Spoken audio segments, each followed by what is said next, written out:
আসসালামু আলাইকুম। আশা করি সবাই ভালো আছেন। আমার চ্যানেলে সবাইকে স্বাগতম। বৈষম্য বিরোধী ছাত্র আন্দোলনের তাদের ৯টা দফা ছিল। এই দফার একটা অন্যতম দফা ছিল যে ক্যাম্পাসে ছাত্র রাজনীতি নিষিদ্ধ করতে হবে। অর্থাৎ তারা ছাত্র রাজনীতি চায় না ক্যাম্পাসে। এখন এইটা এই সরকার এসে এখনো কোনো সিদ্ধান্ত নেয়নি। তবে তারা একটা জরিপ চালিয়েছে ঢাকা বিশ্ববিদ্যালয় গবেষণা সংসদ, এবং এই জরিপে দেখা যায় যে 84% অর্থাৎ 84% ছাত্রছাত্রী চায় যে ছাত্র রাজনীতি ক্যাম্পাসে নিষিদ্ধ হোক, অর্থাৎ ছাত্র রাজনীতি না থাকুক। কিন্তু এইখানে ছাত্র নেতারা ভিন্ন কথা বলছেন। তারা বলছেন যে এই সিদ্ধান্ত নিয়েছে ঢাকা বিশ্ববিদ্যালয়ের সিন্ডিকেট।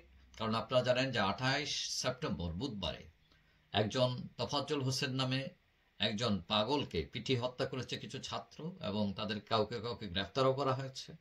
এবং 19 সেপ্টেম্বর ভিসির বাসায় একটা সিন্ডিকেট সভা হয়, এবং এই সভায় সিদ্ধান্ত হয় যে পরবর্তী নির্দেশ না দেওয়া পর্যন্ত সকল ধরনের রাজনৈতিক অ্যাক্টিভিটিস ক্যাম্পাসে বন্ধ থাকবে। অর্থাৎ এটা সাময়িকভাবে বন্ধ করা হয়েছে, এটা পার্মানেন্ট হয় নাই। কিন্তু ছাত্র নেতারা এই সিদ্ধান্তকে হঠকারী সিদ্ধান্ত বলেছেন, এবং তারা সমালোচনা করেছেন সিন্ডিকেটের সদস্যদের। এবং তারা বলছেন অনেকেই যারা আওয়ামী লীগ আমলে তো ছিল, এখন তারা এই এই কাজ করছেন, এবং তারা বলছেন মত প্রকাশের স্বাধীনতায় তারা হস্তক্ষেপ করছেন। কারণ ছাত্র রাজনীতি একটা ঐতিহ্য এবং সৃজনশীলতা নেতৃত্ব শূন্য করার একটা পায়তারা। তো এই ধরনের বিভিন্ন কথা বলছেন ছাত্র নেতারা। কিন্তু সাধারণ ছাত্রছাত্রীরা দেখা যাচ্ছে যে ক্যাম্পাসে রাজনীতির বিরুদ্ধে তারা।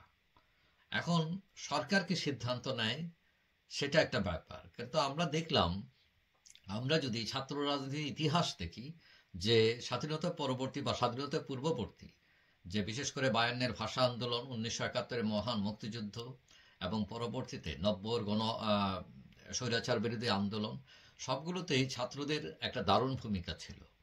কিন্তু পরবর্তীতে দেখা যায় যে এই ছাত্র রাজনীতি একদম মানে লেজুর বৃত্তি রাজনীতি করতে করতে এটা একটা লাঠিয়াল বাহিনীতে পরিণত হয়। অর্থাৎ যখন যে ক্ষমতায় আসে তার ছাত্র সংগঠনগুলো তখন ওই ক্যাম্পাস দখল করে লাঠিয়াল বাহিনী সাধারণ ছাত্রদের উপর অত্যাচার করে, তারপর বিভিন্ন চাঁদাবাজি সন্ত্রাসের সাথে জড়িত হয়। সোজা কথা, এরা তার দলের লাঠিয়াল বাহিনী হিসেবে কাজ করে।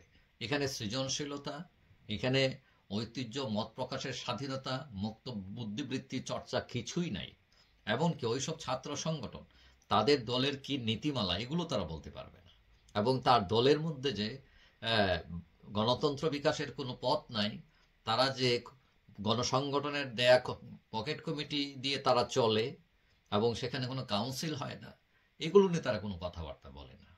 কিন্তু তারা আবার রাজনীতি করতে চায়, তার মানে তারা লেজুর বৃত্তি করতে চায়। তবে অনেকে মনে করেন যে মাথা ব্যথা হলে যেরকম মাথা কেটে ফেলাটার সমাধান না, তেমনি ছাত্র রাজনীতি বন্ধ করাটা সমাধান না। সমাধান হচ্ছে যে সংস্কার করা, তাদেরকে ইন্ডিপেন্ডেন্ট করে দেওয়া, যাতে কোনো লেজুর বৃত্তি না করে কোনো দলের।